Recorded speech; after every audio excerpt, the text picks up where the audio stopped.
Over the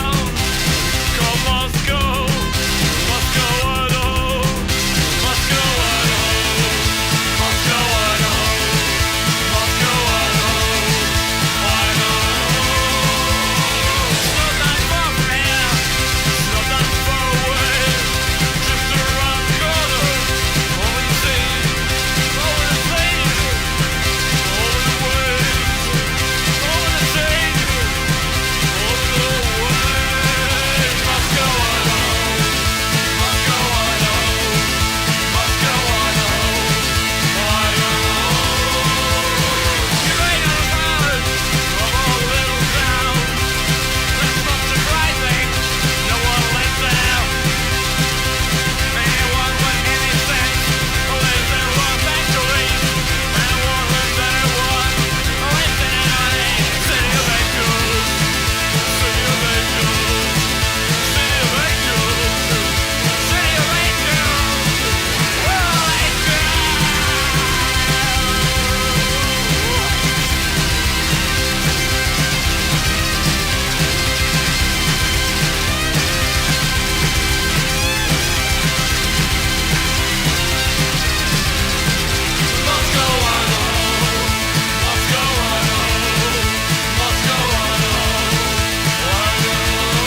Welcome to the Tormentor radio show on Radio Libertaire. Today we are honored to welcome Rodney Orpheus, founding members of Cassandra Complex, formed in 1980 in Leeds by Orpheus and Paul Dillon, and later joined by Andrew Booth. Rodney is not only the band singer, instrumentalist and all-around sonic architecture for Cassandra Complex, we also know him as a writer, performer and producer through side projects like Sun Gods and numerous collaborations across the alternative music scene, including Future Son of London, Sisters of Mercy and the Krupps. He is also passionate about music, technology and sound design, having worked with Steinberg, Presonius and DTS, among others.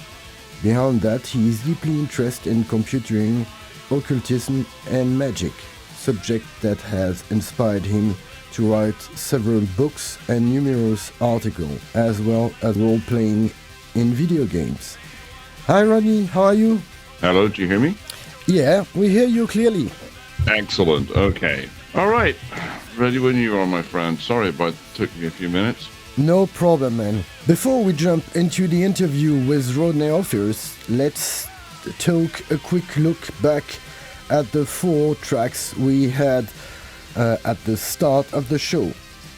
We began with Moscow Idaho, one of the very first songs by Cassandra Complex. The Moscow Idaho maxi single came out back in 1985 on the local Leeds label Roschka, founded by Richard Roschka, and the German label Normal. It really captured the band's early energy, raw political, and already blending electronics with a post-punk attitude. Then came March, from the maxi single of the same title, also from 1985. This was actually their very first release, self-published under the name Complex RAP, and reissued later that year on Normal. After that we play Present Come of Age, taken from their debut album Grenade, released in 1986 on Roschka Normal, and later Play It Again Sun Records. After Paul Dillon left the band in 1985 during their first European tour, Cassandra Complex were joined by John Marchini, with Jez Williams and Keith Langley contributing both with live and studio work. And finally we heard Data Kill, one of their signature tracks, from their third single, recorded while their original lineup with Paul Dillon was still together, and released in August '86. We are very happy to have you with us today, and it's a real pleasure because I was a very early fan of Cassandra Complex back. Wow, that's good to hear. Thank you. I think it's going back to '87 or '88. I'm still a huge fan of Grenade. I must say, it's still an album that I play minimum once a month. Still, excellent, thank you. Still my fav one. I mean, I don't know why, but it's probably because it's linked to my teenage time, but really a magical album to me, full of power and energy and this hybrid sound that was at the time very new for me, mixing all those musical origin and also bringing me to new sound that I didn't know before. So you have taught me without knowing it lots of stuff about music, man. Okay, well, that's good to hear. Thank you. I mean, it's still an album I'm very fond of, for sure. Yeah, I mean, this energy at the time was really surprising, and also quite pushing boundaries, I think, in many different periods and sound. Must say it was hard at the time for me to explain it to other friends what it was, because it was so hybrid. So it was electronic, but also punk, and with that crazy energy and powerful guitars, something that was almost unknown for us. Maybe some faraway suicide interest from you, I think, maybe.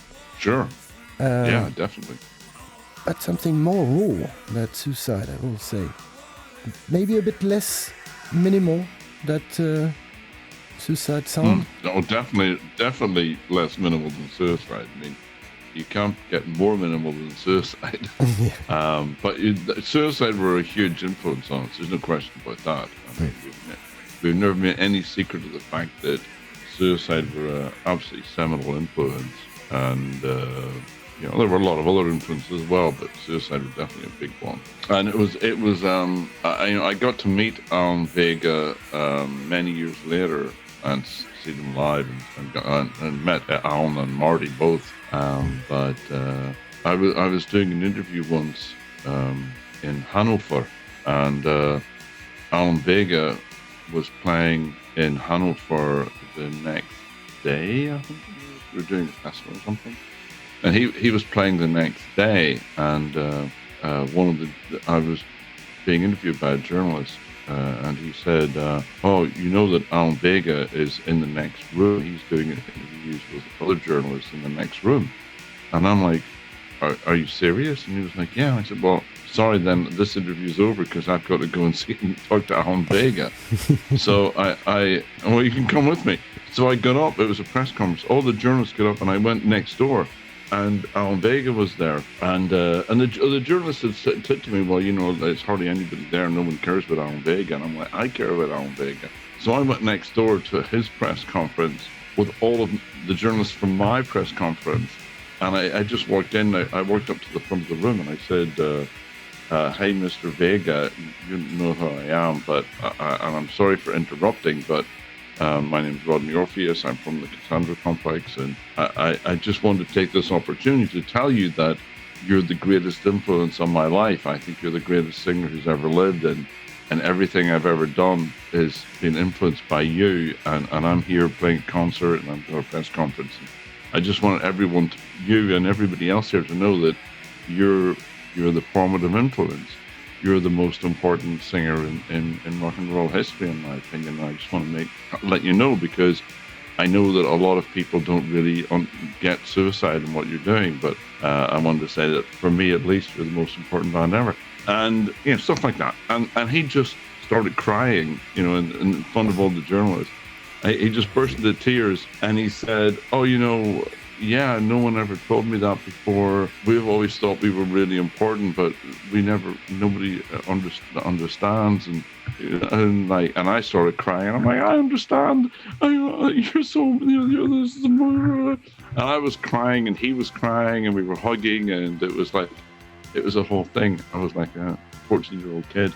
Yeah, it was really funny. That was a really beautiful day. I'm very happy I got the chance to tell him that. And for him, it was like, he obviously felt it was really important. So anyway. I always felt like Europe did get more earlier than Americans the importance of suicide. Oh, yeah, absolutely. Absolutely. Especially in France. Suicide, I think, probably did better in France than anywhere else in the world. That's still huge. In most places... Yeah, and most places are completely unheard of. No one knows anything about them. Especially Alan Vega's solo work, I think they're a lot better in France than anywhere else. I mean, when he played, I found out later from my journalist friend that when he played Hammond, for like 10 people came to see him. Like 10 people. And we had 1,000 seeing us, and I just thought this was horrific. It was awful, horrible. But, that's the way of the rock and roll business, I guess. Could we go back to the very early time of Cassandra Complex? Sure.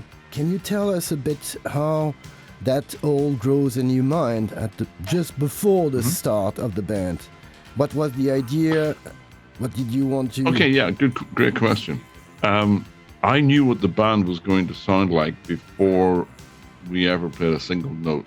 I started... I'm from Ireland originally. I'm from Northern Ireland.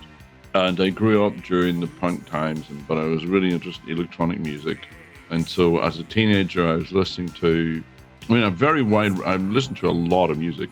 So I was listening to everything from, like punk bands like the Buzzcocks or Sex Pistols, the Stranglers, huge, very important bands like that. And also I was listening to a lot of European electronic music. I was listening to Tangerine Dream and Kraftwerk and Gong, and bands like that, and DAF, of course, when they came along, and I guess DAF and Suicide were two very, very important influences. And so I started thinking about a new type of music that I wanted to make, and this new type of music would have drum machines and sequencers like really, robotic style sequencers and boom chak drum machines. But also would have distorted punk guitars on the top and be very powerful and strong, and then lyrics and vocals that were really cutting edge and political and important, and have this sort of European robotic beat that I got from like Neue Deutsche Welle bands like Neuer La Düsseldorf or bands like that. And combine that with electronics like Suicide, and also with punky guitars and so on. So that was the idea that I had in my head. I think this is going to sound really good, but nobody was really doing anything like that. I guess Suicide and DAF, were the closest to that kind of punk attitude with the electronics, And Cabaret Voltaire, obviously, were a huge, huge, huge influence as well. Cabaret Voltaire, probably the biggest influence of all, really, even though it may not sound like it in some ways. But, and then, so I was putting all this together, and I decided I would move to England and start a band there because Ireland had nothing, it was very difficult. So I hitchhiked to England, and I originally thought I'd go to Leeds because to Sheffield, a lot of my favorite bands came from Sheffield, like the Human League, Cabaret Voltaire, and Comsat Angels, one of my favorite bands at the time. Or Manchester, because I loved Joy Division and New Order, but I knew I wanted to go to the north of England. All my favorite bands came from the north of England, and most Irish kids went to London, but I didn't want to go there because I thought London music was shit. And so I ended up going to Leeds. I ended up in Leeds, and met a couple of guys there and decided to stay in Leeds. And then one night, I was in Leeds for a few months putting all this idea together, and I had a little studio in my house with some very cheap. I bought some really cheap synthesizers and drum machines because back then nobody wanted analog synthesizers. So I was buying synthesizers for like $50, Wow. 20 pounds, 30 pounds, 50 pounds in junk stores. I bought a synthesizer in a junk store for £55, and then many years later sold for £5,000 because that's how ridiculous it was. So I had all these great synthesizers for practically no money because nobody wanted them. Nobody cared. Everybody at that time everyone was trying to make indie pop guitar things. Nobody was making electronic music. And so one night I went to this club that I like to go to dance, and they said, "Oh, you can't come in, it's a private party tonight." And I'm like, but I knew the DJ, and the DJ said, "Oh yeah, even though it's a private party, you can come in." And so there was this private party. It was full of people. I didn't know anybody there because I was just this kid from Ireland that didn't know anybody. But at one point in the night, the DJ put on a Daft record, first Daft single, Bana Arbeit, Bana Lohn. And I got up to dance on the dance floor, and there was one other guy dancing. We were the only two people dancing to this. Krupps, that's what it was. It was a Krupps record. We were dancing to his first Krupps record and really getting into it. And I thought, oh wow, there's somebody else here who likes Krupps. And I thought, this is unusual. I'd never met anyone who liked that kind of music in England. And so afterwards, I saw him as I was leaving. I saw him near the door, and I said, "Hey, you're that guy who dances Krupps?" And he said, "Yeah, I'm Paul." I said, "I'm Rodney." And he said, "Well, I don't know who you are." And I said, "Well, why would you know who I am?" And he said, "Well, because it's my birthday party, and everyone here is my friend except for you." And I'm like, "Oh yeah, well, let's be friends then." And I said, "Yeah, you love Krupps?" And he said, "Yeah, I love music like that." I said, "Do you like Suicide?" And he went, "Yeah, one of my favorite bands." And he was like Daft and blah blah. And we were like, "Oh yeah, it's great." And he said, "Well, what? You sound Irish. What are you doing in Leeds?" And I said, "I came here to start a band." And he said, "Well, I want to start a band too." And I'm like, "Let's start a band together." And that's how I met Paul Dillon. And then he gave me his phone number and his address. And the next day I turned up at his house with he had a little studio in the basement. I brought all my gear over, and that was the Cassandra Complex. That's how we started. And then, so it was just two of us at the beginning. For a very long time, it was just two of us. And we played a couple of concerts around Leeds that people were just blown away by. They had no idea what was going on. And then one day, this guy came around to interview us, a journalist, for a local fanzine. And he was asking really interesting questions, and he really understood the music. And we played him some demo tracks we were working on. I said, "This is really good, really, really, really love what we were doing." And then afterwards, Paul and I were talking, "That guy is really good. Maybe we should get him to join the band because he's the only other person who understands us." And I remember, and I said, "Well, we could do with a guitar player. I wonder if he plays guitar." And so we saw him the next day and in a bar, and I said, "Do you play the guitar?" He said, "Yeah, I do play the guitar actually." And I said, "Oh, you should join us as well." And that was how Andy Booth joined us. It's crazy how people are meant to meet at one point. Yes. It's like... Yeah, absolutely. No question about it. Yeah, and that was 40 years ago, and we're still together. The three of us are still in the band together. Unbelievable. Not many bands still touring with the original lineup after 40 years. So, but yeah. Yeah. Are you gonna do special stuff for the birthday of the very early? Well, we just last year and the year before we did 49 shows in 13 countries. So. Wow. Yeah, we did the 40th anniversary tour last year. Yeah, 49 shows in 13 countries, and it was like 1 year long tour. Wow. It was a lot of concerts. Yeah, 13 countries. So we did. We didn't play France though, unfortunately. We played England, we played Netherlands, Belgium, Germany, Austria, Czech Republic, USA. Mexico, Chile, Brazil, Costa Rica, Greece. Yeah, a lot of places. It was a big tour. A lot of fun. Yeah. Completely unnormal. You play in Costa Rica, but not in Paris. This is something crazy. I know, it's wild, isn't it? But there's a wonderful scene in Latin America right now. I mean, we had some of the best shows of the tour were the ones in Latin America. I mean, and a lot of people. I mean, in Mexico, we were getting stopped. People were stopping me in the street and asking for my autograph, which never happened anywhere else. But yeah, Costa Rica, we practically sold the place out. Same in Brazil. I mean, Brazil was amazing. Brazil was probably the best concert of the whole tour, I think. Wow. Yeah, we do really well in Latin America. It's a great scene there. But yeah, I mean, I'd love to play France again. I mean, I love France. I mean, we've played Paris we haven't played France in a long time. I'd love to play Paris. I'd love to play in the south of France again because I love the south of France. I love Nice and Cannes, Saint-Ouen-les-Pins, places like that. Just beautiful. Oh, I may have a guy too, and I will give you a... Okay, well, let me know because email. We want to tour again at the end of this year. We're putting those shows together at the moment for maybe October, November, December of this year. Great. That's a great news. So yeah, if there's a chance to play France, we will definitely take it because I love it there. We've played, where else we played? We played, in the past we played Montpellier, which was excellent. I love it there. And Lyon, also a very nice time. So yeah, we've played quite a number of places in France before. And never in Paris? But not recently. We played Paris one time, I think. It was a long time ago. Well, I hope that everyone hearing that, because I know some organizers are listening to our show.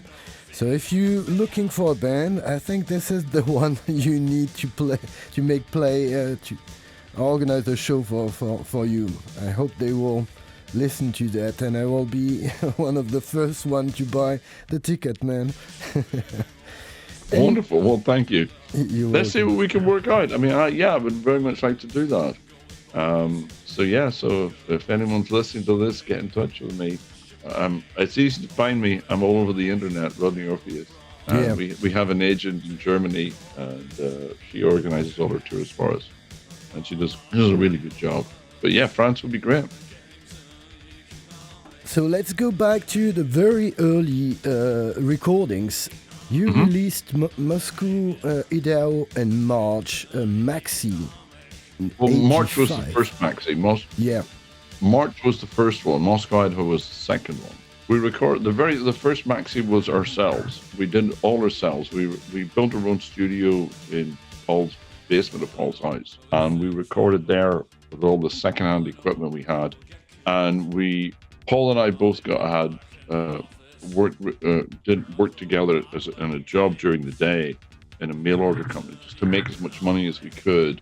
And then when we had enough money together, and we spent a long time before making the record, actually, because we played a few shows, and people in Leeds knew us because we played these incredible shows. even from the beginning, we had lots of video beamers and stuff like that, which is normal now, but back then was unheard of. No one knew this or had seen anything like the concerts we did, because they were really wild and powerful and very, we had a very visual and very, which we still do to this day. We always have a really incredible live show. These days we have lasers and all sorts of things. But even back then we were using video stuff, very early video stuff. So we've been doing this for 2 or 3 years before we ever made a record. And people in Leeds thought it was really strange that there was this weird band, these 3 guys who had this studio, and other Leeds bands were recording in our studio. We would produce other bands as well. And they all had records out, but we didn't. And people couldn't understand why we didn't have any records out when we were the guys who owned the studio. But we never wanted to release anything until we were really sure that we had something really exciting and different, and that it was the way we wanted it. So eventually we recorded March, which was actually the very first song we ever wrote. And we went to, there was a record store in York near Leeds. And they had a little distribution company, a little record label called Red Rhino Records. And we wanted to have our own label. Everything, for us, it was really important to do everything ourselves. We were very punk-oriented that way. And so we went to Red Rhino and said, hey, if we pay for this and start our own label, would you put it in your stores and distribute it to the other stores as well? And they were like, sure. How many do you want to do? Like 200 copies, 300 copies? I said, I think we're going to do really well with this. We're going to do 500 copies. Or maybe even, actually, let's do 1,000. I think we're going to do really well. And they were like, 1,000 copies? This is a lot for a new band that no one's ever heard of. And I went, yeah, but I've got a really good feeling about this record. I think it's going to sell really well. And they were like, okay, it's your money. If you want to make 1,000, go ahead, but we don't think you're ever going to sell them. And I'm like, okay, well, let's see. So we made 1,000, and I sent some to different magazines and stuff to get reviews. And the reviews were like, we got some reviews that were like, this is really weird and different, but it's kind of interesting. But that was a bit, nothing really happened much. And then just nothing happened. And I was really shocked, because I thought we made this really great, important record, but nobody was interested. I was really confused. Really confused. And then a few weeks later, the guy from Red Rhino Records called me up and said, hey, Rodney, those 1,000 records you made? I said, yeah. Is it a problem that they're not selling even? Oh, no, we sold nearly all of them already. And I'm like, you did? And he said, yeah, we're really surprised. Do you want to make some more? And I said, oh, hell yeah, let's press another 500. And he went, okay, we'll press another 500. That should be fine. And then 2 weeks later, he called me up again and said, hey, those 500 records we pressed, we've sold them all already. Maybe we should press another 500. I'm like, maybe we should press another 1,000. He went, yeah, let's press another 1,000. That's got to be enough. And then we pressed another 1,000. 2 weeks later, he calls me up again and said, hey, we've sold all those records as well. We need to press another like 3,000 or something. And I'm like, okay, but who's buying them? And he went, it's really weird. We're not really sure. I'm like, how can you not be sure? He said, well, we're selling a lot in Germany and in the Netherlands and France, and normally we don't sell there, but we know some stores on the continent, and they're buying them like crazy. And so I said, yeah, you haven't sold anything in England, but you're selling like crazy everywhere else in Europe. And I'm like, right, this is fabulous. Okay, weird, but okay, man. I didn't know anything about the European music scene apart from the fact that I'd listened to a lot of European music. So I thought to myself, well, maybe this is why, because we sound more European. We don't really sound English, and we don't really sound American. We really, we've always felt ourselves as being very European, and that's probably why. And then a few weeks after that, I got another phone call, and it was a guy in Holland. He said, hello, my name is Ruud Berends. I'm from Holland. And I'm like, okay. And he said, we'd like you to play in Holland. And I'm like, you would? And nobody from England ever called me looking for a show. But this guy, he said, yeah, we have we're doing this big concert. We want you to play. And I'm like, oh, okay, but it's very expensive to get to Holland. And he said, oh, this is no problem. We can give you, 1,000 euros or whatever to play this concert. And I'm like, 1,000 euros? Holy shit!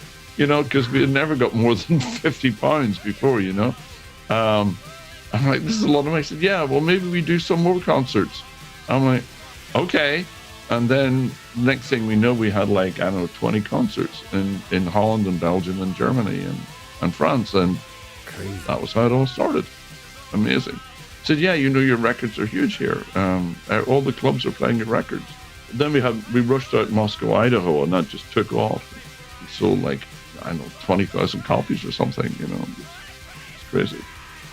I must say you're right, because it was the same feeling here. The first time I played your early tracks as a DJ, I had some people coming to me asking me, what is that?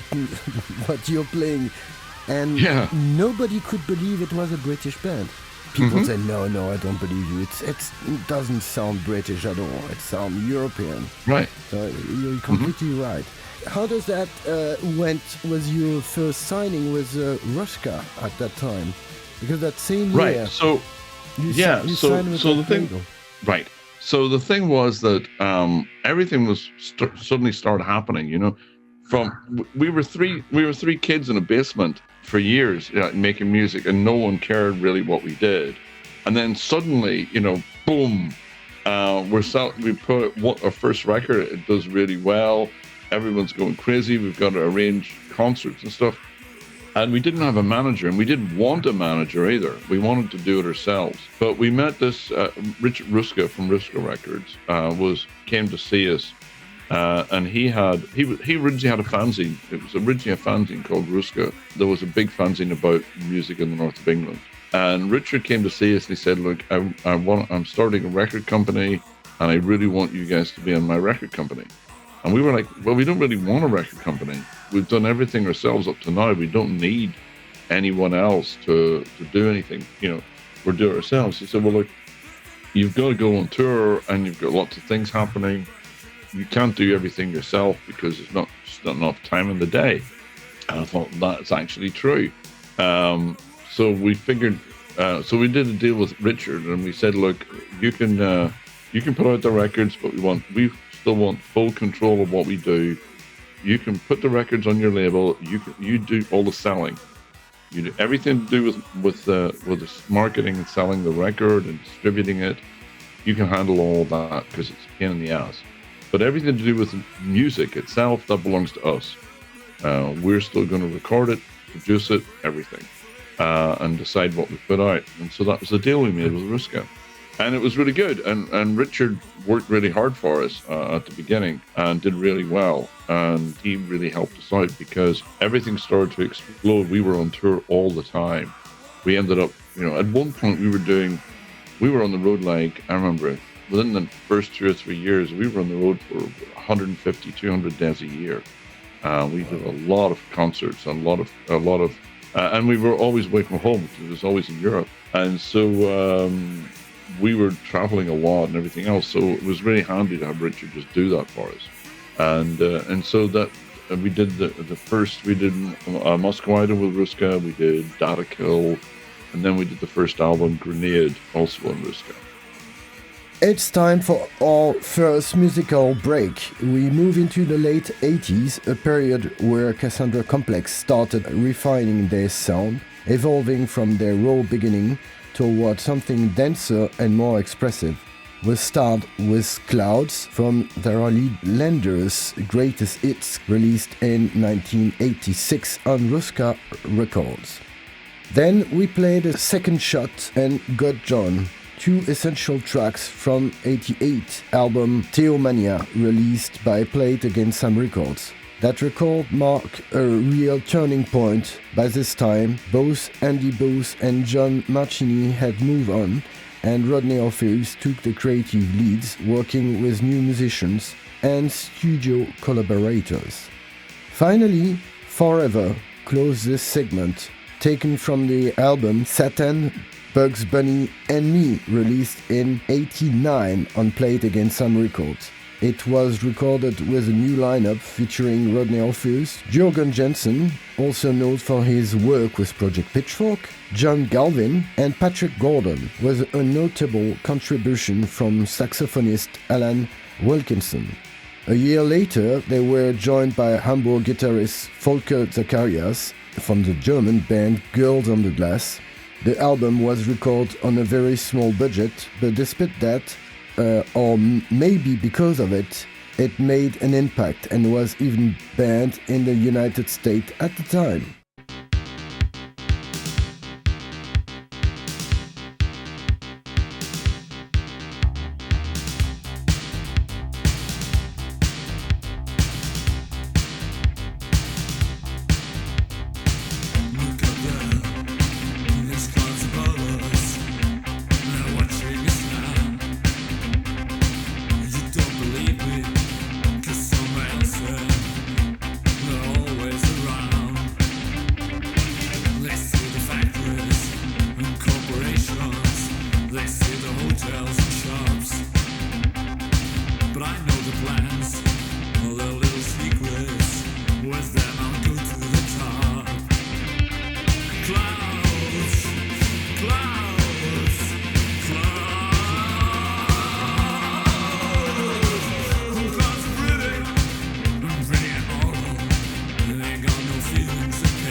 return of the Freedom Seven.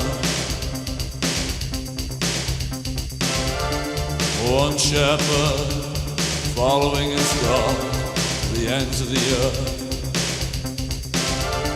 Second bar, 23 days out, no one knew your name. You didn't get your 16 minutes of fame. Just a second.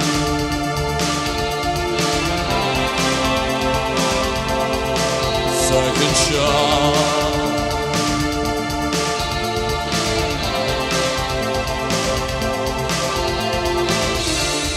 All that glitters isn't gold, but who cares anyway? Let me bounce off your lens and into the trees, playing golf with my conscience. America, come back to me, come back to me for a second.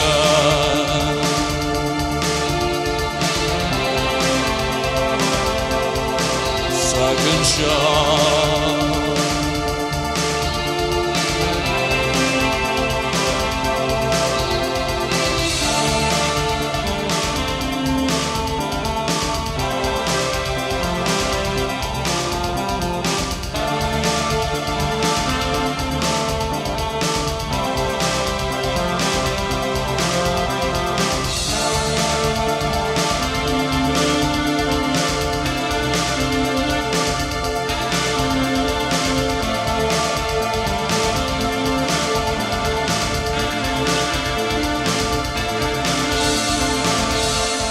Great escape, tunneling through the air. One man and his dog playing all the time. One small ball for a man.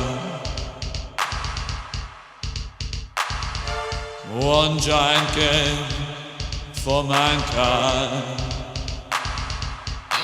For a second.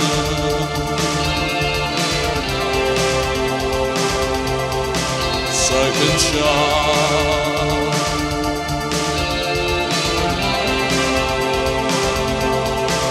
Second shot.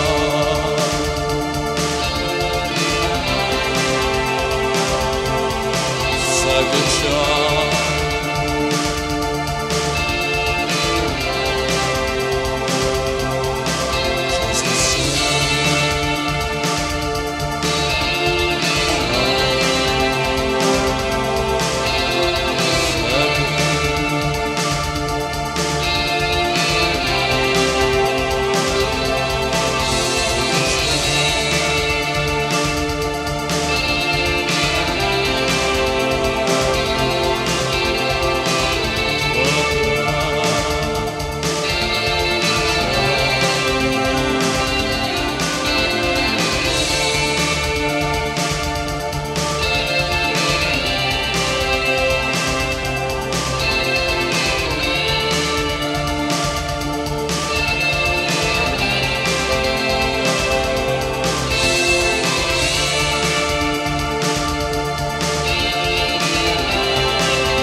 the sky and I saw blood.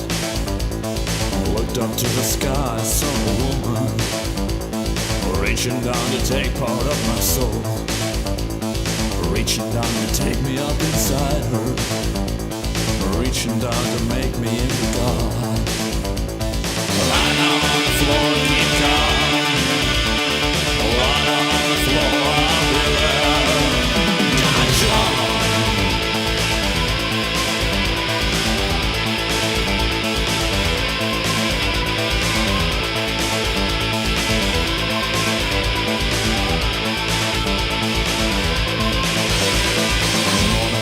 Over, I'm here again. You got my body, you didn't get my will. Scarred with years of sex and stretch marks. A new hairstyle to cover all my ills.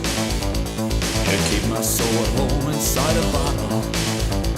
You keep my soul at home, you think you're safe. You keep my soul at home inside a bottle. Open it and try to take a test. Lie down on the floor and keep calm. Lie down on the floor, I'm good. God, John.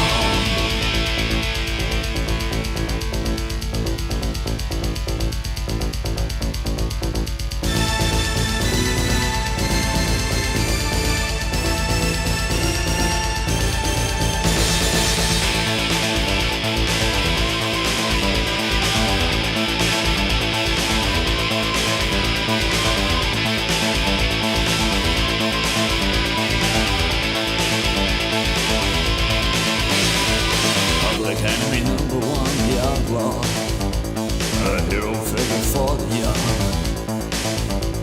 created by the old for some amusement, created by the old to be a god. But they can all fuck off cause I don't want them. Fuck off to their homes up in the sky. Send me down a burger and some french fries. Tomorrow I'm gonna die.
You're listening to Tormentor Radio Show.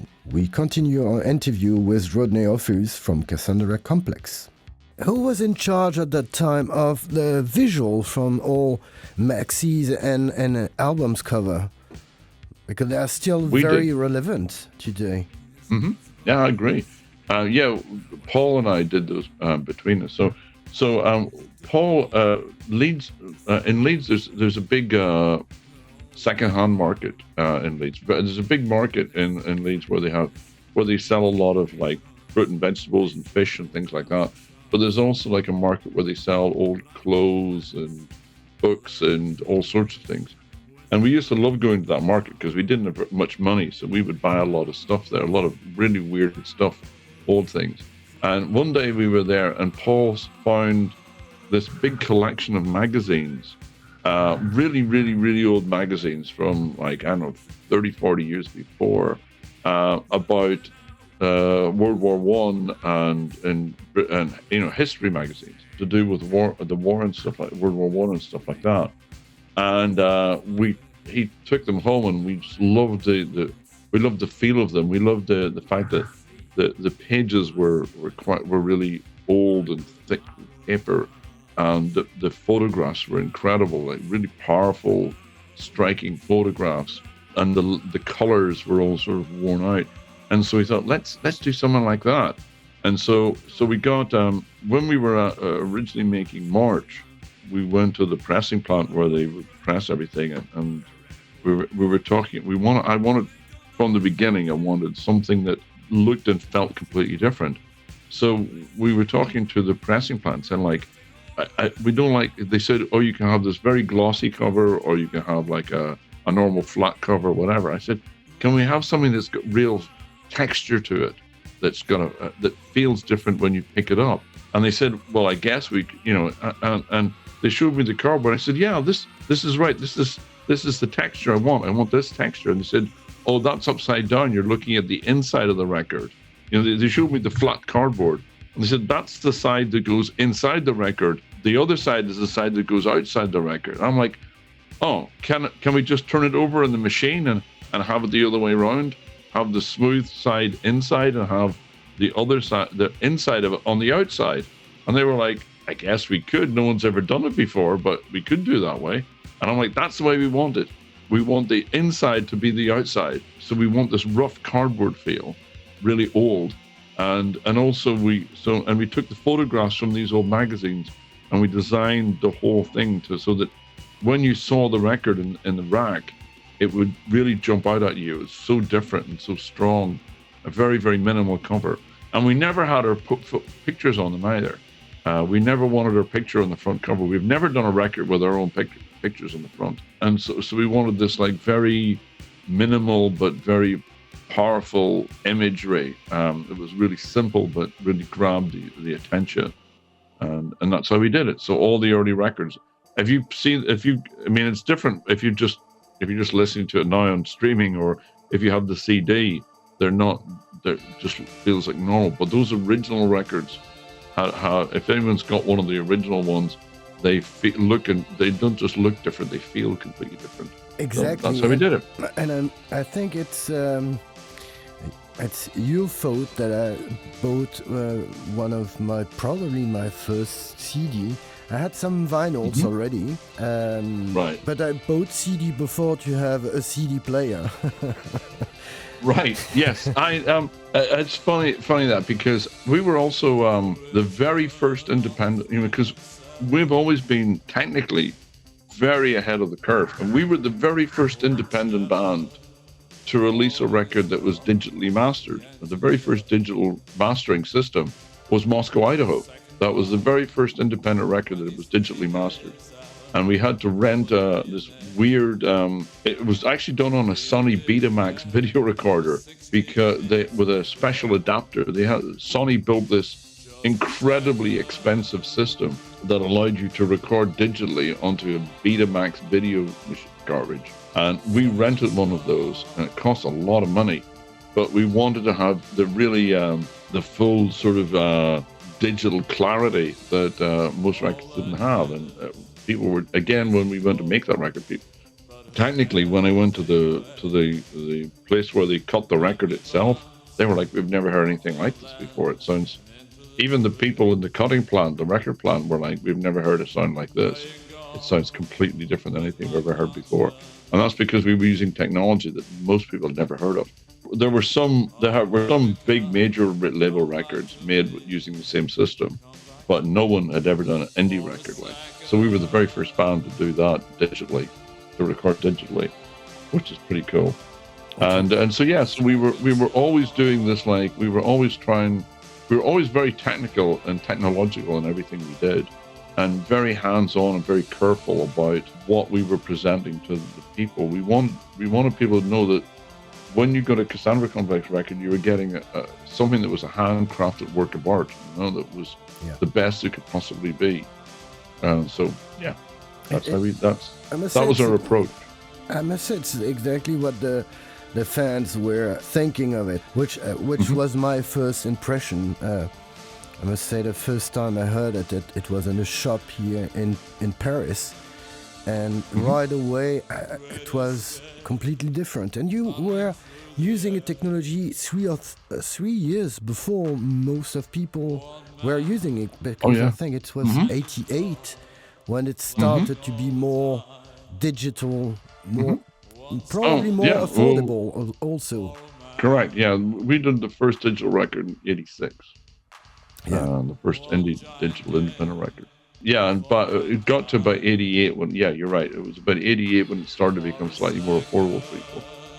And so when the CD was invented, I remember seeing a TV show on BBC talking about this new invention, the CD. We were like, holy shit, yes, we've got to make a CD. And we were like, let's make a CD right away. And so as soon as that technology came available, we were making CDs.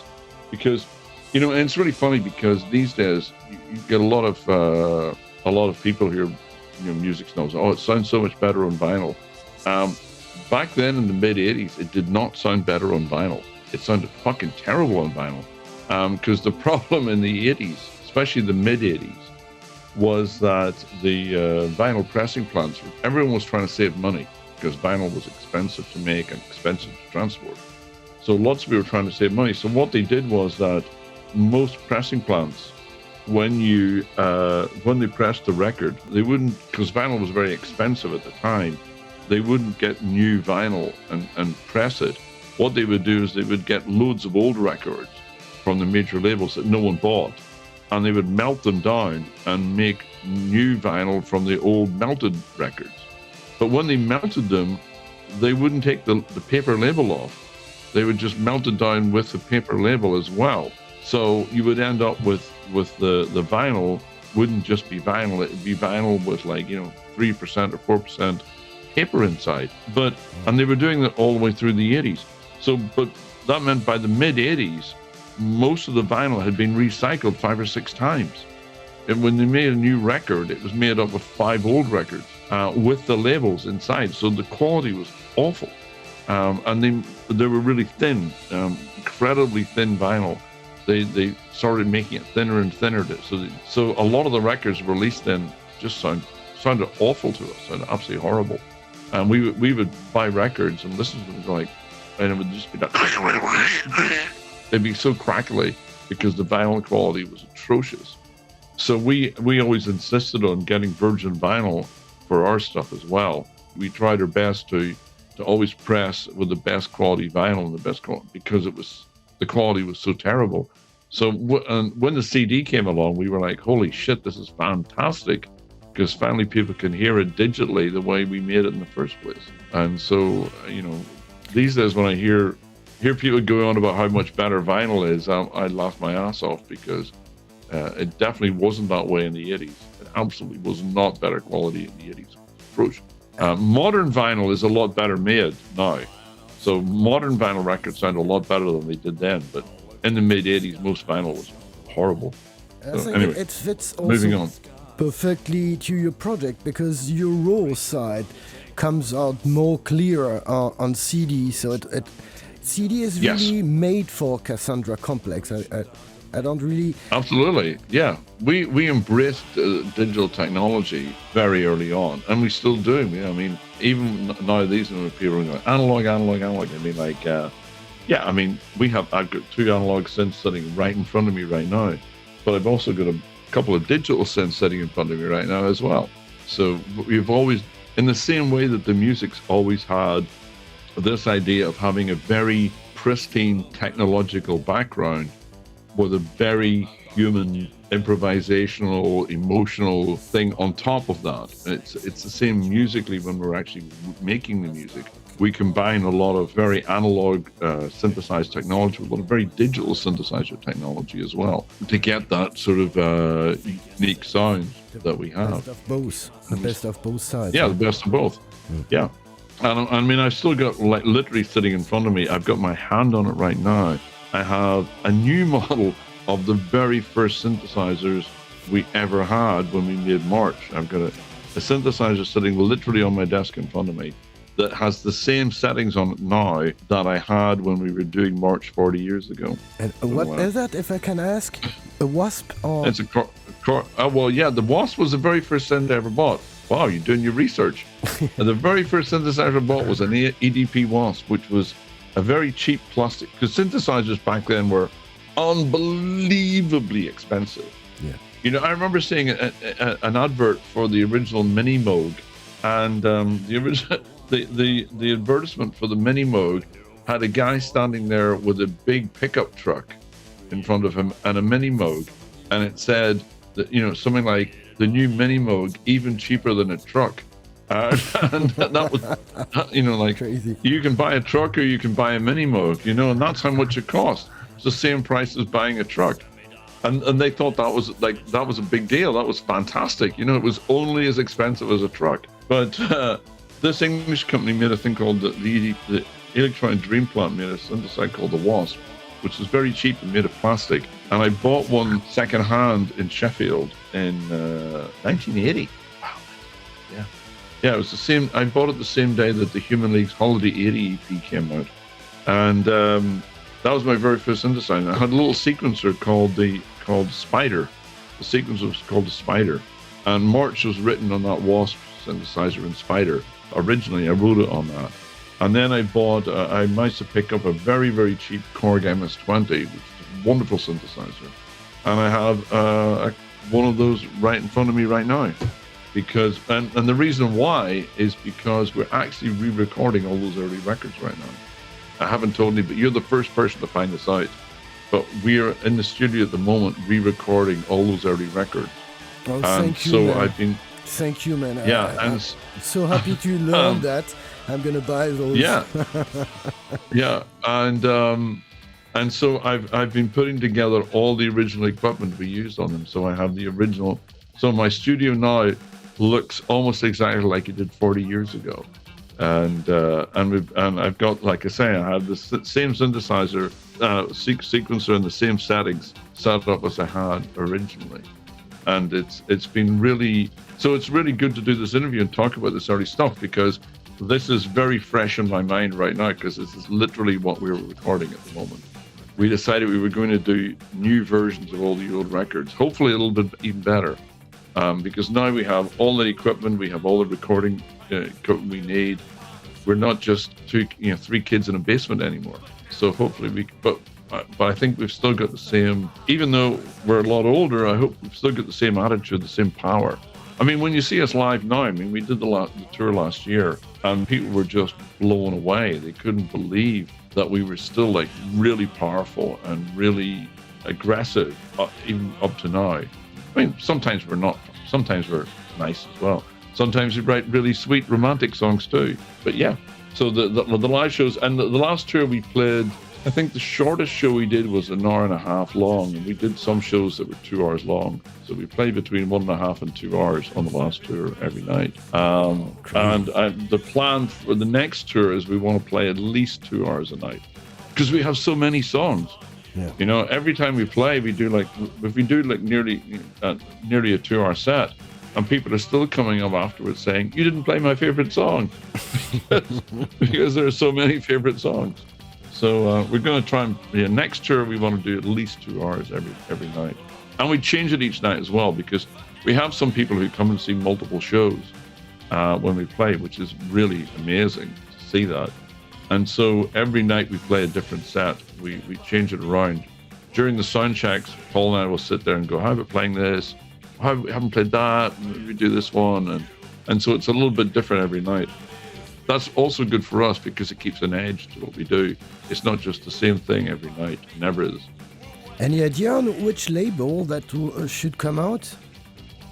Probably on Cop International. Cop International is an American label. It's run by an old friend of mine, a German guy who lives in America called Christian Petke. Man, help us, because we need, you know how it is with the, I'm not going to speak about politics today, but everything that comes from America is overtaxed drastically. Yeah, well, no, well, the good thing is that this label is run by a German guy, and so even though he's living in America, but we press our European records in Germany. Oh, thank you, man. Perfect.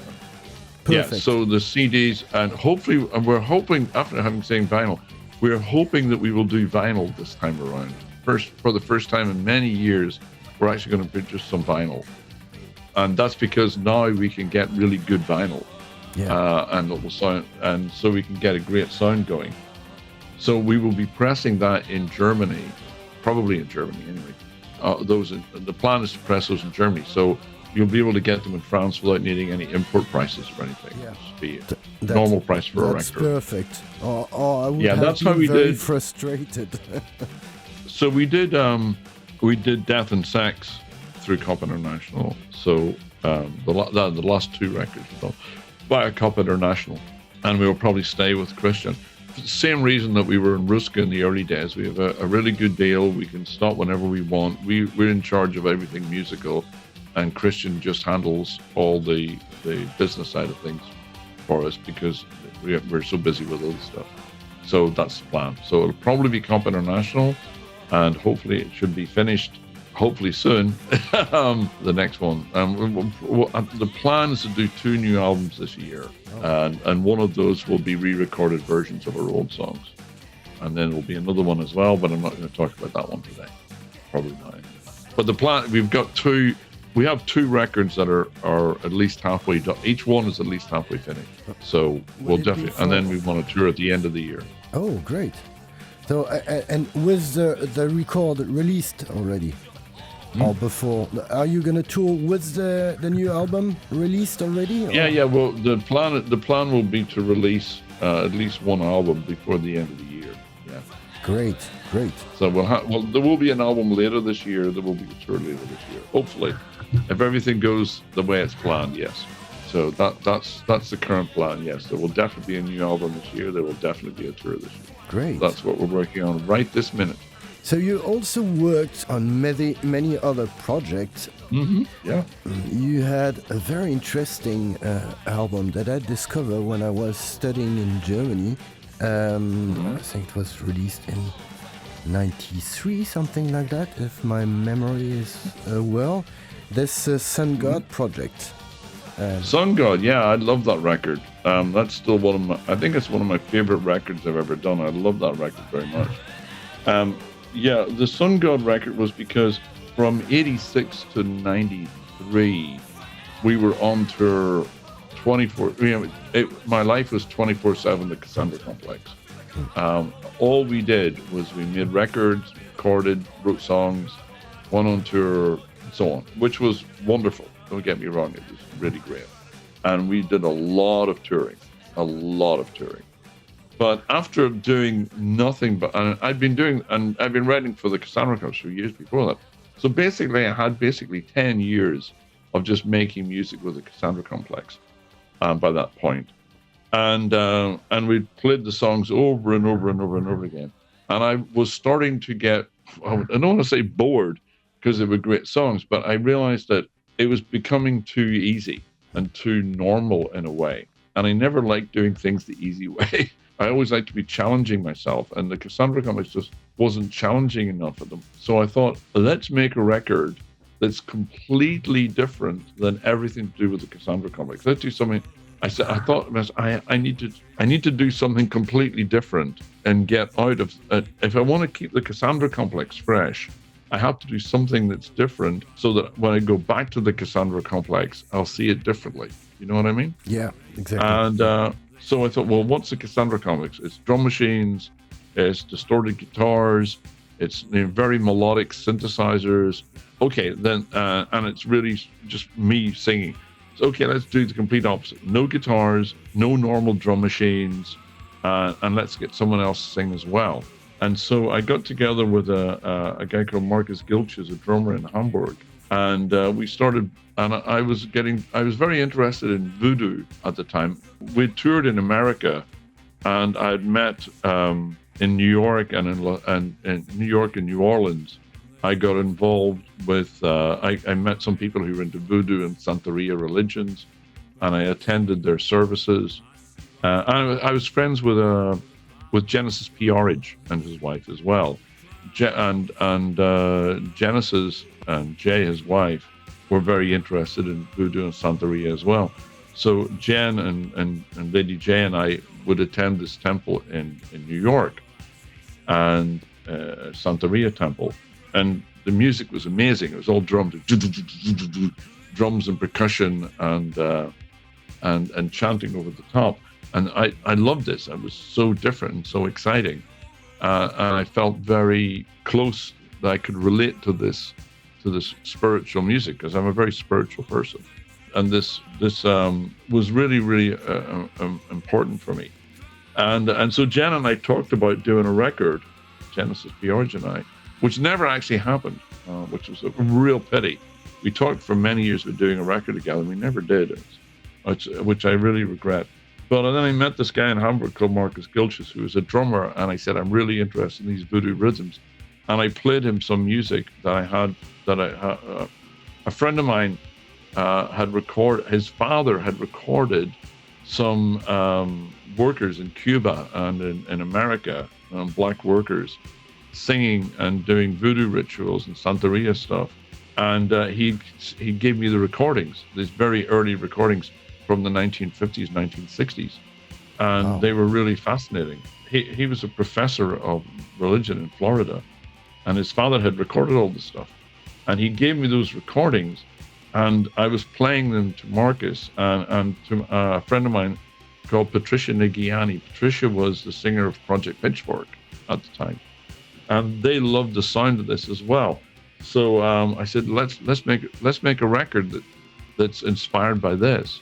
So we would listen to these recordings of these people singing and so on, and wrote around it. So that's why you hear, like, at the very beginning of the first Sun God in a LIVAKT track, it goes, you hear these sort of strange chanting sounds. That's recordings. And this is a track that we're gonna play tonight, LIVAKT. All right. Oh, LIVAKT. Yeah. I love this. Yeah. So we listen to the so all the way through that, in the background, you get these are actually from original Santeria rituals. I think that was recorded. The original chanting was recorded in 1959 or something like that, like really early on in Cuba. I think that one's from Cuba. So anyway, so we designed it around that, and we recorded in a very different way. And so Marcus and I would record a lot. I mean, I would get up in the morning and do some stuff, I would do some stuff in the late morning, early afternoon on my own. And then what I would do is I had my studio in Hamburg was on the top floor of a building with skylights of it, and I had a little bed there, and I would go to bed and after doing some of the music and really getting into it, I would go to bed at about maybe 4 o'clock in the afternoon and sleep for an hour or two, and then I would dream whatever I dreamt about. I would wake up and I would write it down, and so I would dream, and so all the lyrics come from my dreams. I would dream the lyrics and write them down, and then Marcus and Patricia would come around in the evening, and we'd sing those lyrics and record them and put some more rhythms around them, and do that until like 2 o'clock, 3 o'clock in the morning, and then do the same cycle again. And so all of the lyrics you're hearing are all from dreams that I had during the recording in the studio. Very different way to record, and yeah, it's a record that really has it's a very unique record. No one's ever made anything that sounds like that, I think. There is someone that might have been quite influenced by that album. Mm-hmm. I'm not really sure, but there is a band from William Bennett from White House that created a project called Cut Hands that is completely, for me, I don't know, I never asked him that question, But I'm sure that he had heard of Sun God, because even the cover is stuff that has influenced his own covers. Early stuff. Really? Yeah, Okay. yeah, completely. I've never heard that. Yeah, I've never heard any of his music. I mean, I've heard White House once or twice a long time ago, but I've never heard Cochans, and I didn't have any. No, so that's all new to me. I'll have to check that out. Sounds interesting. Oh, we'll send you some links if you want. But Okay, to that'd be me, great, thank you. knowing you, Sun Gods, when I discovered his project, it was a kind of continuity, because I was also quite Interesting. frustrated that there is only still today only one Sun God album, and this is not normal. I have some tracks for the second Sun God album on my computer right now. I do want to make a second one, and I've been planning on making a second one for many years. And it's just never. I mean, I was going to make. I planned on making a second one like 2 or 3 years ago, and then Paul and I started doing Cassandra Complex work again, and we did because it was our 40th anniversary. So that's on one side. But I've still got. I know what the second one's going. I've got the ideas for it, and I've got some songs already in starting. But yeah, so maybe there'll be a Sun God album next year or the year after. Oh, that will be great. I mean, sometimes it take a very long time to get a record finished, because I think very carefully about stuff, and so we'll see. But I definitely want to do another one, yeah, for sure. But then the second one won't be voodoo influenced like the first one. The second one will be different again. It'll still be very spiritual, but it won't be, probably not so much voodoo and Santeria. Maybe though, you never know. We'll see. I don't know. I hate talking about things that I'm going to do. I can understand that. I like to keep that all secret inside myself until it's ready to be made public. But we'll see.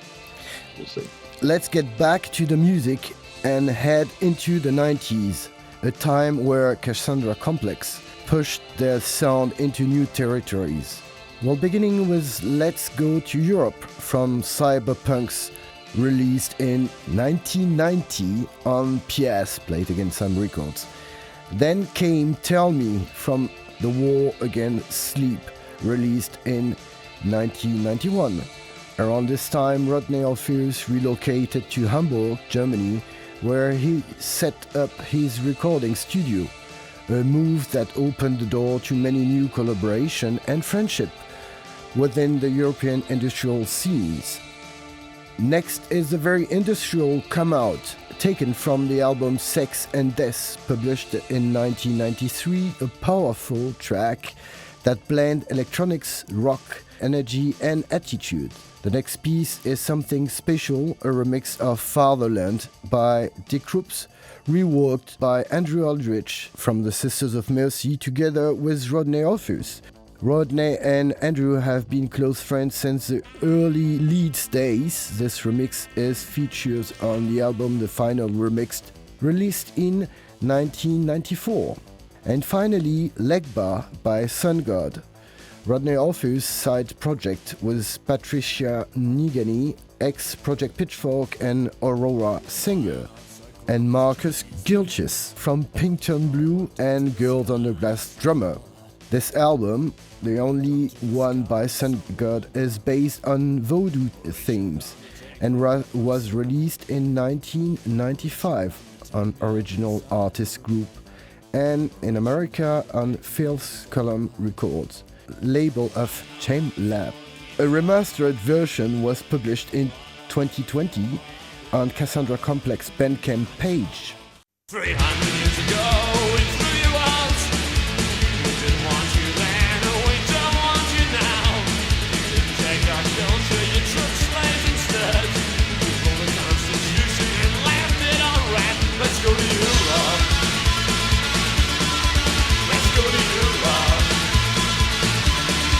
Let's go to Europe. Let's go to Europe. Your only source of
is blind, but I'm learning to see, learning to be what you want me to be,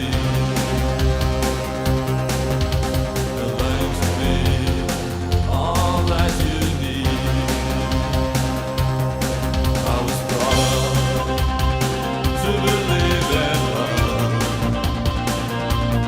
I was brought up to believe in everything.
Back to Tormentor Radio Show.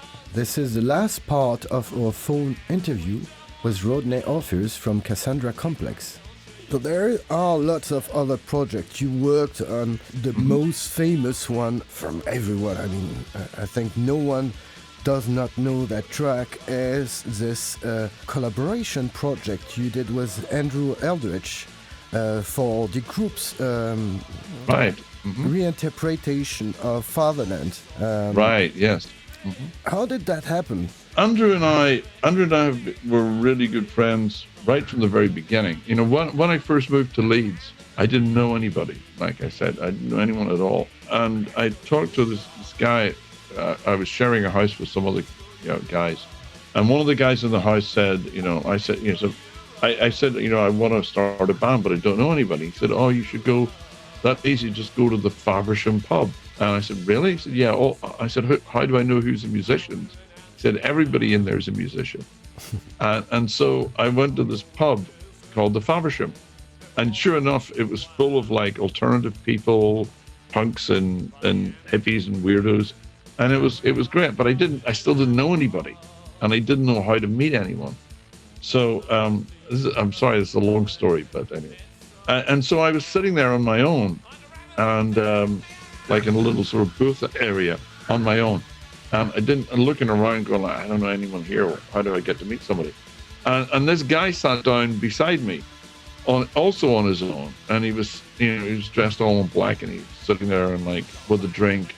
And I said, hey, and he went, hey, And then he got up and he put some money in we were near a jukebox. He put some money in the jukebox and sat down again. And Suicide's Ghost Rider came on. No, it was Cherie, I think it was. And I'm like, did you put Suicide on the jukebox? And he was like, yeah, you like Suicide? And I'm like, I love Suicide. Wow, that's great. Yeah, thank you for putting that on. It's really good. And then the next song came on. It was Silver Machine by Hawkwind. And I said, wait a minute, did you put Hawkwind on as well? He said, yeah, you like Hawkwind? I said, yeah, one of my favorite bands ever. I love Hawkwind. And so we started chatting. He was like, oh, yeah, we started chatting about music. And his name was Andrew.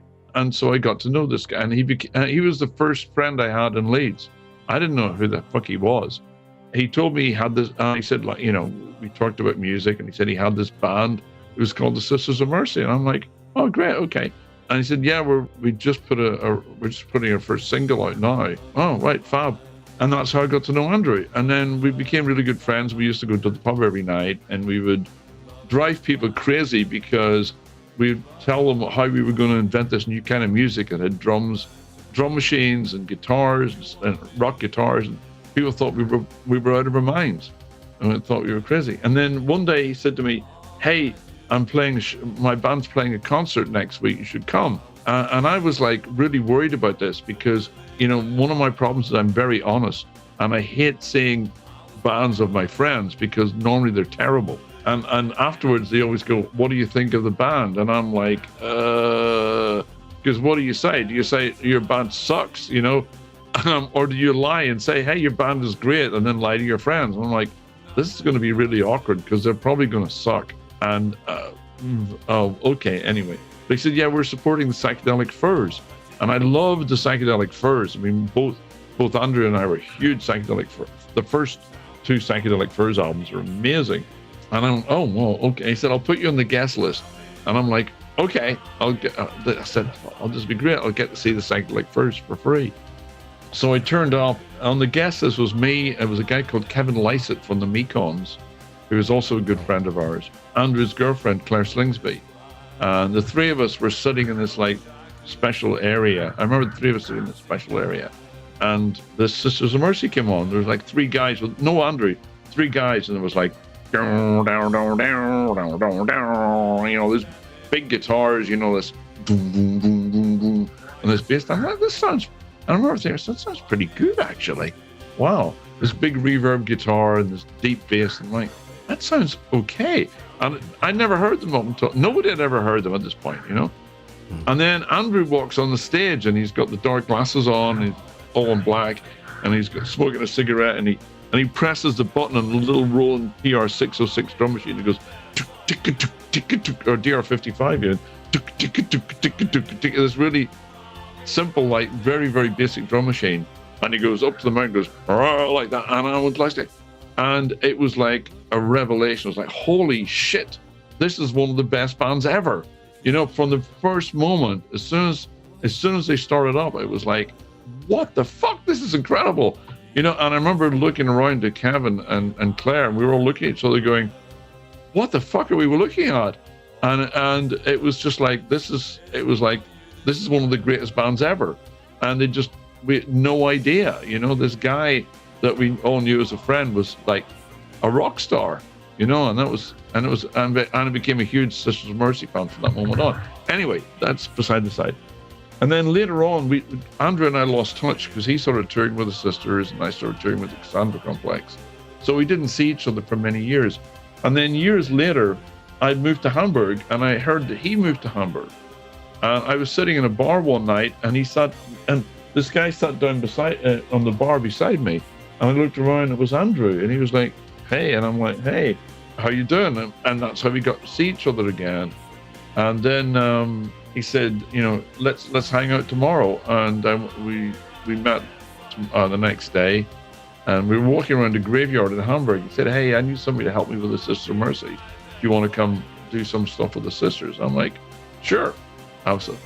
So I ended up, so for many years after that, I toured with the Sisters. Not on stage, but I handled all the synthesizers and samplers and stuff for the Sisters of Mercy. So I toured with the Sisters for several years. And then Andrew said that the Krupps had made this record called Fatherland, and they wanted a remake. And he said, do you want to help? And I said, yeah, absolutely. So because the two of us, you know, that song Fatherland, it's about immigration in Germany. It's about, you know, because there were some right-wing assholes had burned down an immigration center in Germany. And that's why, you know, it starts with, I see houses burning, you know, I'm ashamed. And it's all about anti-immigration policies in Germany. And we were both immigrants to Germany. We were foreigners living in Germany. So this was very important for us. It was a personal thing for us. So when D. Krupps did the record, we said, yeah, we want to remix this. And so Andrew and I went into the studio for 2 days and we did that remix. And it was really hardcore, but it was, I think, I'm really proud of that. I think it's one of the greatest mixes ever, one of the best records I've ever been involved with. It's an absolute classic. And we took that song and I think we turned it into something. It was always a really good song, but we turned it from being good to being something extraordinary, really powerful, and it has such an incredible sound and a message. And you know, we hardly slept for 2 days. We worked on that. We were really driven because we were, you know, both Andrew and I are very political, and so is Jürgen Engler from Die Krupps. And so that was sharing also probably same ideas. Mm-hmm. Oh, very much so. Like I said, it was listening to a D. Krupps record that how Paul and I got together in the first place. So for me, doing that mix for D. Krupps was kind of like going full, you know, right round and saying thank you to Jürgen for what he started in the first place. And yeah, it was a great record. It's one that I'm very, very proud of. And I wish Andrew and I had done more records together. That's the only record we ever did. Even though we were on tour together for years, that was the only record we ever did together. And we talked about doing records together, but it never happened. And looking back on that D. Krupps mix, I really wish we had done a lot more of that, because I think the combination of he and I together was really extraordinary. Really, totally agree. Very, yeah. If you can push the guy to the studio, I think there are millions of people that will be happy. Yeah, I know. I mean, I haven't talked to Andrew for many years, though. We lost touch eventually. We both left Hamburg. We lost touch with each other, and I went back to doing other stuff. And so I haven't talked to him for many years, which is a pity. You know, we'll see what happens. We'll see what happens. It's a guy that can create tons of frustration. I was speaking with Emmanuel Alquin from a web magazine that used to be paper called Obscure, in France, and we were speaking about the latest track played live by Sisters, saying how we were frustrated that those tracks are nowhere to hear. I mean, on YouTube or was horrible quality, and yes, and I mean, the last information. So many. Yeah, the last information I have heard on the grapevine that they're supposed to be in the studio recording right now. But I don't know how accurate that information is. I heard from a couple of people that they were certainly talking about going into the studio and finally recording all those new songs they've been writing for the last few years.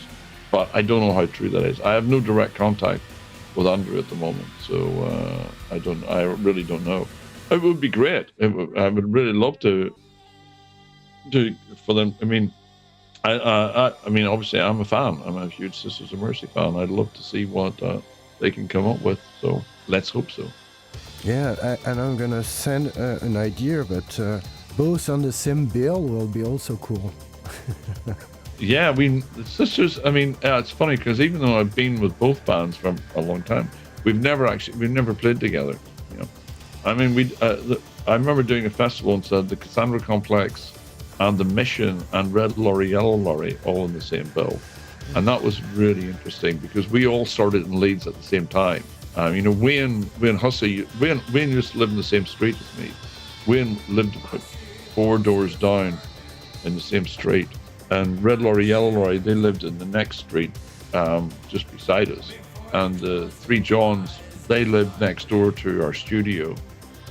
So, you know, at Leeds back in the 80s was an incredible place. There were so many amazing bands in Leeds in the 1980s. And they were all within, like, you know, 1 square kilometre in the city. And just one little area where all the musicians lived. And everyone lived in that same area, and we all knew each other, and we would all go to the Faversham pub together. So, yeah, it's very interesting to see. Even Red Lorry, Yellow Lorry just got a new album out as well. So, yeah, I've heard it.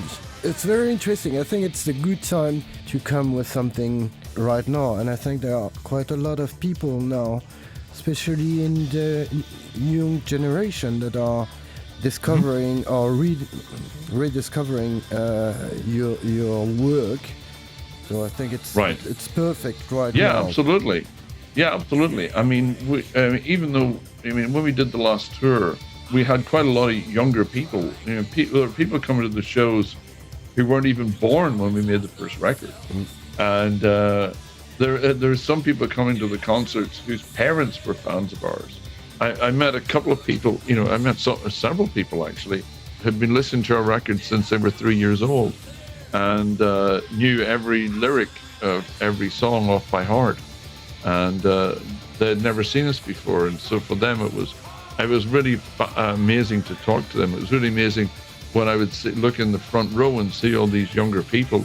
For them, the Cassandra Complex was part of their life since the day they were born. And that's quite remarkable. Very, very gratifying to see that. It means a lot to me. I mean, the audience. One thing that has always been very important for us is to be close to our audience. I mean, I used to, you know, sometimes if I played festivals or whatever, I'd see a band, play a terrible, do a set and go. There'd be like almost nothing, and they'd come backstage and they go, "This is a terrible audience. These audiences are horrible. They're so," and I never accepted that because, you know, nobody goes to a concert to have a bad time, you know. Yeah. If the audience are having a bad time, it's not the audience's fault, it's the fault of the band. You know, for me, my job is to get up there and make sure everyone feels that they are having a great experience. Nobody should go away from a concert going, "Yeah, that was okay." I don't want anyone leaving my concert going, "Meh, it was all right." I want people to go away going, "Whoa, holy shit, wow, that was, oh my God, wow." You know, that's what I want, you know, and if people aren't going away with that, like, "This is unbelievable," you know, feeling, then I'm not doing my job properly. And for us, that's always been really, really important to really get inside people's heads and inside people's hearts and really give them something very valuable and a valuable experience. And, you know, and at every concert we do, after every single concert we've ever done, and we've done a lot of concerts, after every single concert, I always go to the merchandising stand at the end, after the show's over, and talk to all the fans and sign autographs or, you know, whatever people want. And I always spend at least half an hour, maybe sometimes an hour, just there talking to people. And because for me, that's really important. It's really important that to be in contact with your fans. Yeah, to be in contact. Yeah, absolutely. It's so important. And to make sure they know that they're appreciated and welcomed, because it's their money that allows me to do what I do. Yeah. And their joy and their emotional feelings that they have that drives us on. Without that feedback, without those emotions and that joy in their lives, there'd be no point in doing what we do. So it's very important for me to always remember that, you know, and for them to know that they're appreciated. Anyway, moving on. You've worked also on many other projects. We're not going to speak of all of them, but you... Yeah, it's a lot of stuff, yeah. Yeah. You were involved in WNTID, which is also a great project. You've worked also on Still Silent, which is a Mindy Kumbelek project, but it's a massive band. You have lots of famous people from Project Pitchfork. I think there is even Love Like Blood and all those bands. Yeah, well, Mindy was the keyboard player from Suburban in Germany, great band. Yeah. And she became a really good friend of mine. And she ended up playing live with the Cassandra Complex in 2000 when we did the Wetware tour. Mindy was in the band. She played keyboards and percussion for us. She's great. I love her a lot. And Still Sound, that's a great record. Not many people know that record, but yeah, that was a good song that we did together. Yeah, you were even singing on that one. Yeah, I was singing on that one. Yeah. I've worked with a lot of people. I mean, I've sung for other people. So I did a record with Jean-Marc Lederman from Belgium a couple of years ago, where I sang on his record for a while. For a song that was really good to work together. He's from the Weatherman, and I do a lot of production for a lot of different bands, and I do a lot of technical. I'm kind of a technical expert in recording now. So, and I worked with bands like Kraftwerk, Future Sound of London. Future Sound of London, yeah. I did a record with them, yeah. It's an amazing band as well. How did that happen? Oh, absolutely amazing. Well, they wanted to do a record in surround sound, and I was one of the top experts in surround sound at the time. So and I was working for a company called DTS, who do surround, and they contacted us for some advice, and I met with them, and they said, well, we have all this stuff, we want to mix it in surround, but we don't know how to. And I said, I'll do it. So I basically mixed the record with the two guys from Future Sound, and that was really great to do, because they had Robert Fripp on guitar as well, which I always wanted to work with Robert Fripp, because he was the guitar player with David. He did the guitar on Heroes and Lodger, which are two of my favorite David Bowie records. Amazing guitar, and he did No Pussyfooting with Brian Eno, which is an incredible record, and North Star, I think, as well. And he made some amazing records that were really influential on me when I was younger, and so it was great being able to remix Robert Fripp. So if you have anyone out there has a surround sound playback system, that Future Sound of London record in surround is astonishing, because I was able to, I've got Robert Fripp's guitars going all the way around in a big circle right around your head. It's very psychedelic, beautiful record. And it's called A Giant Globular Burst of Anti-Static. It was a fun record. I really wanted to work with those guys more. I tried, because they were offered lots and lots of money to go on tour, and they didn't want to go on tour. And I'm like, please, let's. I said, well, we don't have enough people in the band, blah blah. I said, I'll play in your band. I'll play in Future Sound of London. Let me play the keyboards on Future Sound of London. We'll go on tour.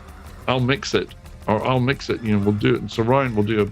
And I really wanted to do it, and they thought about it, and they were like, it sounds good, but and then it never happened, which is a real pity, because, if we'd done that Future Sound of London tour, I think it would have been astonishing. We had some great ideas for it, but it just never happened. So yeah, pity, but we got one good record out of it, so that was great. So yeah, I've mixed a lot of bands. I still mix a lot of bands, do a lot of remixes. I don't know. I mean, I don't even know. I still find sometimes I've done so many records. I honestly don't even know how many records I've done. Sometimes people will say to me, "Hey, you did this record. It was really great," and I'm gonna go, "Oh, did I? Oh yeah. So yeah, I make a lot of records. You know what? I think there are so many subjects that I wanted to ask you also about. You worked with Steinberg or Prosonius or many ways. Yeah. Also knowing a bit about what you're feeling, being now living in America through a very, how can I say, troubled period. Yeah, to say the least. Okay, well, I mean, okay. So the thing about being an independent musician is that you don't get paid very well, and I like food, and I like to have a house to live in, and so I need money. And we never wanted to compromise our principles to make like shitty pop records to make lots of money. That was never. But we always had other things we did. So, and when we started, as I said, we wanted to do everything ourselves. So I was very interested in production and technology. So I did all the production on the records. And Andy, for example, the guitar player, he did all the business stuff. And Paul handled a lot of the live stuff as well. A lot of the live things and a lot of the video stuff. And so all those things that we learned in the Cassandra Complex, we turned into other jobs where we could make money. So Andy eventually went to college and did a law degree, and he's now a music business lawyer. He turned doing the Cassandra Complex. He wanted to learn more about the law because people would focus on contracts. So he became a lawyer, and now he's the lawyer for New Order and Johnny Marr and lots of other bands like that. He's a very, very well-known music business lawyer, and he's still playing guitar for us. And Paul ended up becoming an audiovisual engineer and a DJ and so on. And I ended up becoming a record producer. But when I was living in Hamburg and using the very early digital recording, I started working with a company in Hamburg called Steinberg, who made Cubase program. And I started testing Cubase. And then one day they showed me the thing they were working on, which was called VST, Virtual Studio Technology. It was the first digital studio. And I saw it and I thought, this is going to be the most important technology ever invented in the music business. So I went to see the boss of Steinberg and I said, look, this is really important.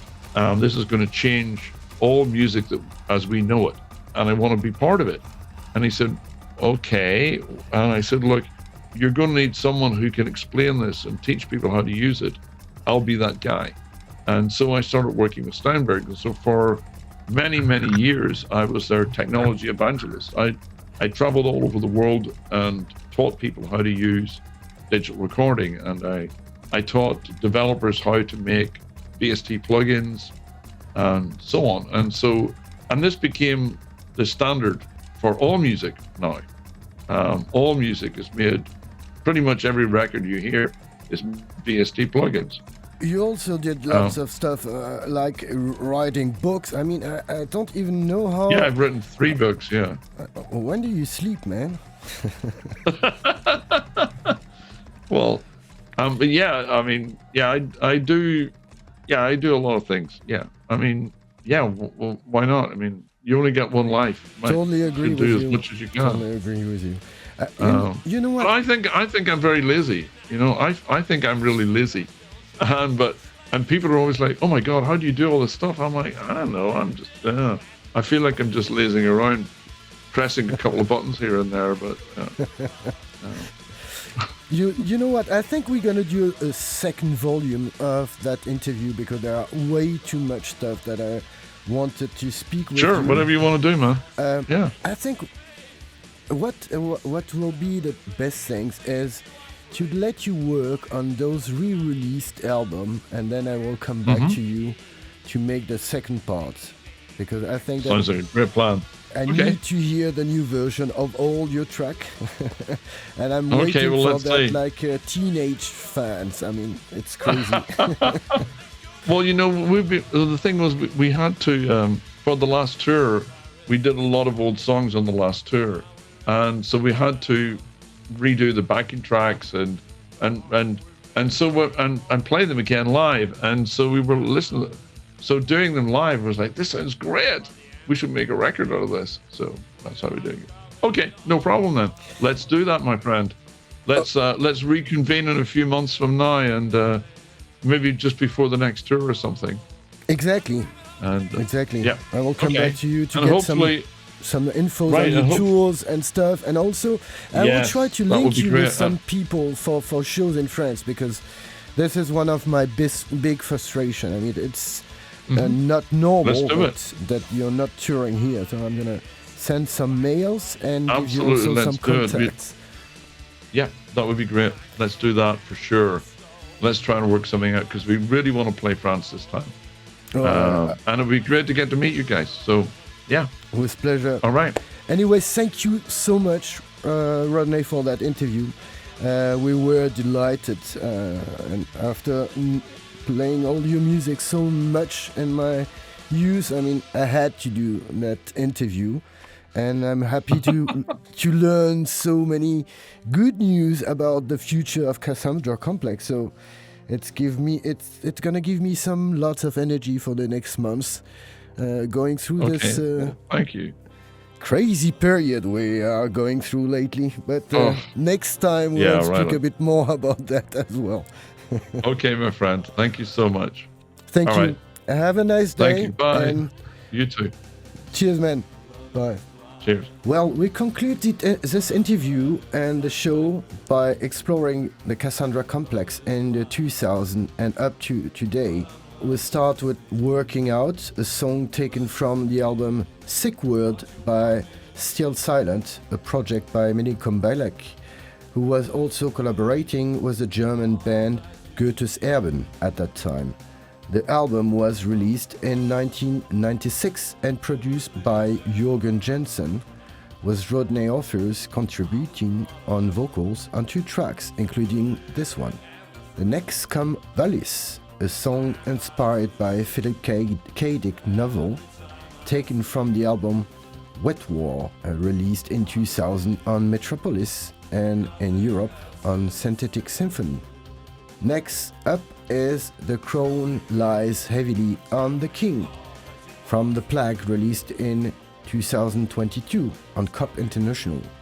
The album marked the band's first release in 20 years. During that COVID lockdown, Rodney Orpheus reunited with original guitarist Andy Booth and German musician Volker Zacharias and Axel Hermes, also members of Girls on the Glass. Together, they return with 10 intense new songs that haven't lost any of their age. After that, we'll hear Realm of the Senseless from Death and Sex, released last year on Cop International. 30 years after Sex and Death, Rodney Orpheus and Andy Booth joined Chris Haskett on guitar, Mira Roberts on cello, and Brent Heinze on keyboard.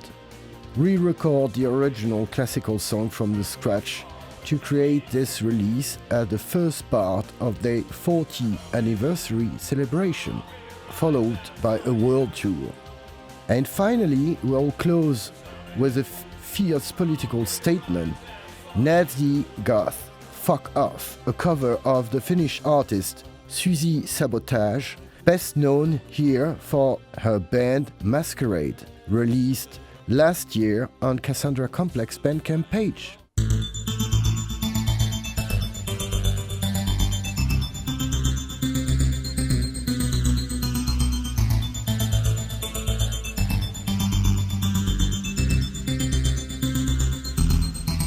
I remember when we never fought.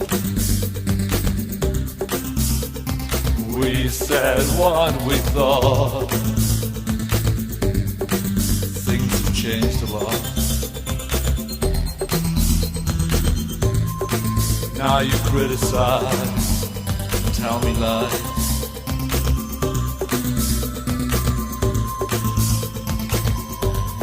say goodbye. But why?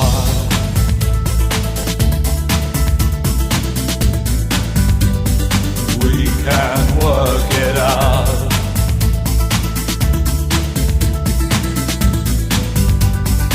We can work it out.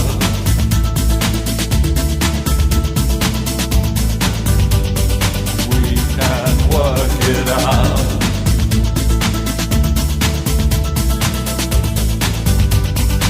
We can work it out.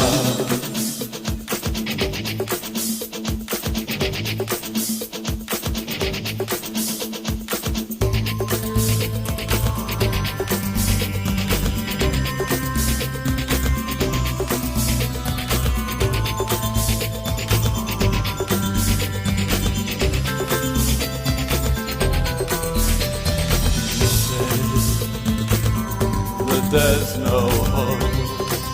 You say that you can't cope, but I say we can work it out.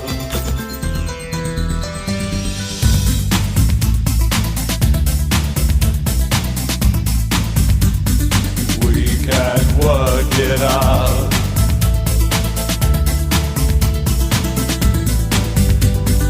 We can work it out.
and living intelligent system, source of energy, source of wisdom, fast and living, fast and living, fast and living, fast and living, fast and living intelligent system, information of life in system, fast and living, fast and living, fast and living, all forgiving, immanent and transcendent intelligence.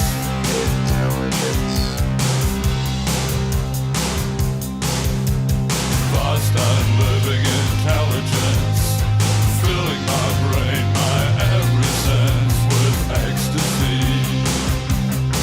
of flawless. Fast and living intelligent system, source of energy, source of wisdom. Fast and living, fast and living, fast and living, fast and living, fast and living intelligent system, information on life in system. Fast and living, fast and living.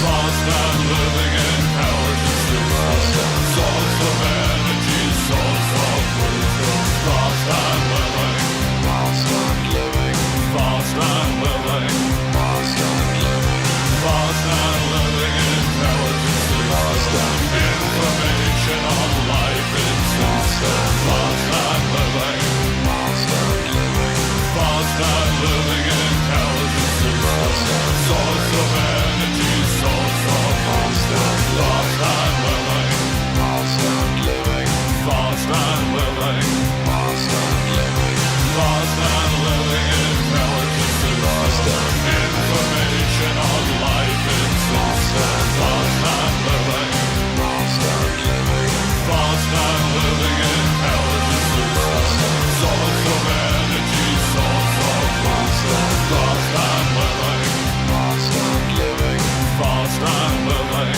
fast and living, fast and living intelligence system, information on life in system. Fast and living, fast and living.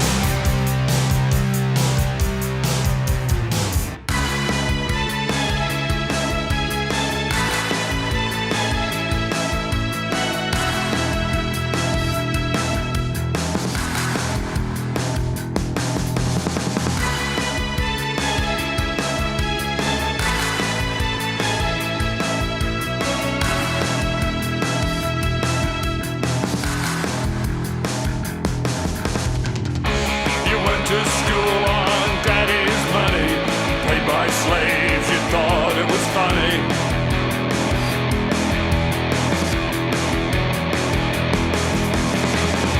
Now here you are, running a nation, built on lies and white domination.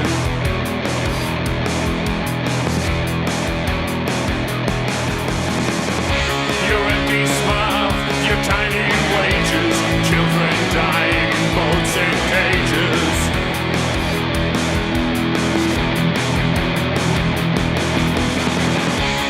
While white people without wages run the world and nothing changes.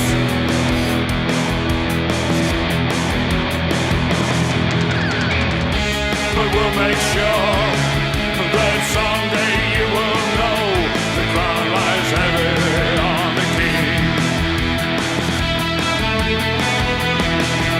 Whoever you may meet, wherever you may go, the crown lies heavy on the king.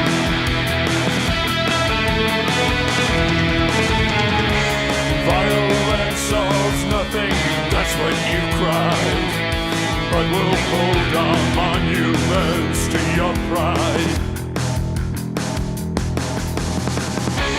We won't build your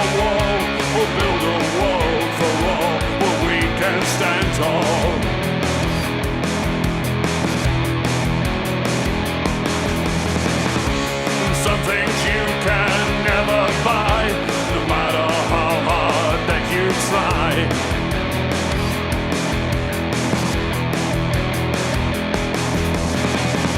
And someday you'll run out of borrowed power, and then we'll make sure that you die.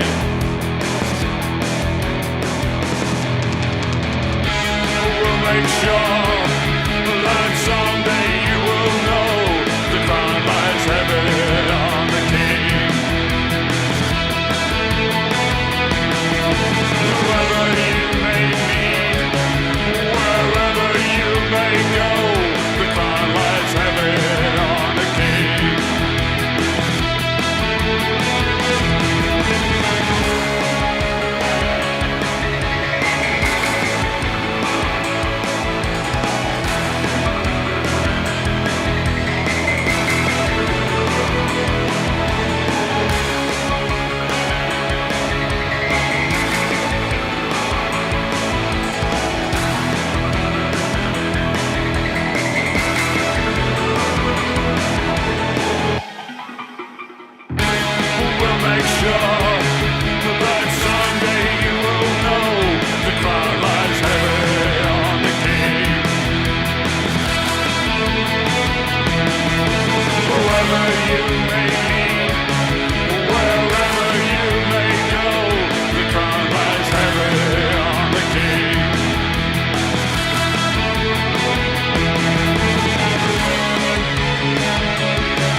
In this place, searching for grace, hangs and swings on eagle's wings. Blood drips on my head as I fall to the bed and sleep where you bled.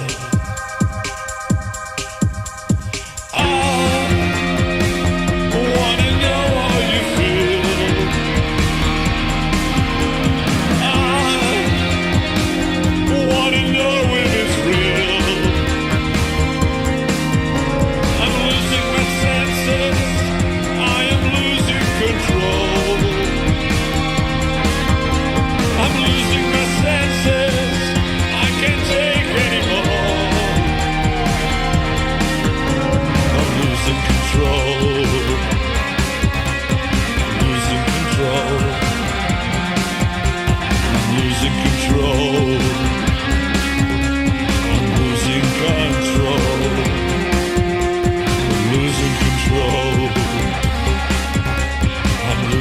control.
I'm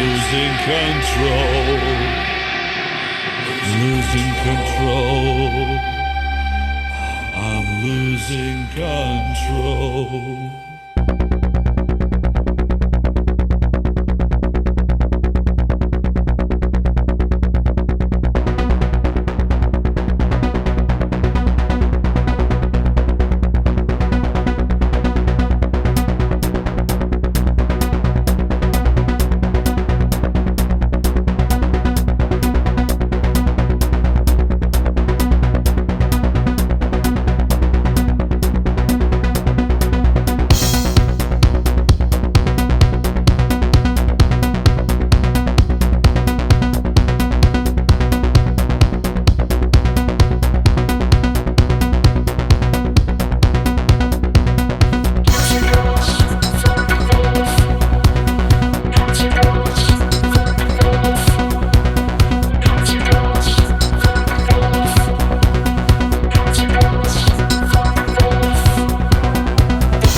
off.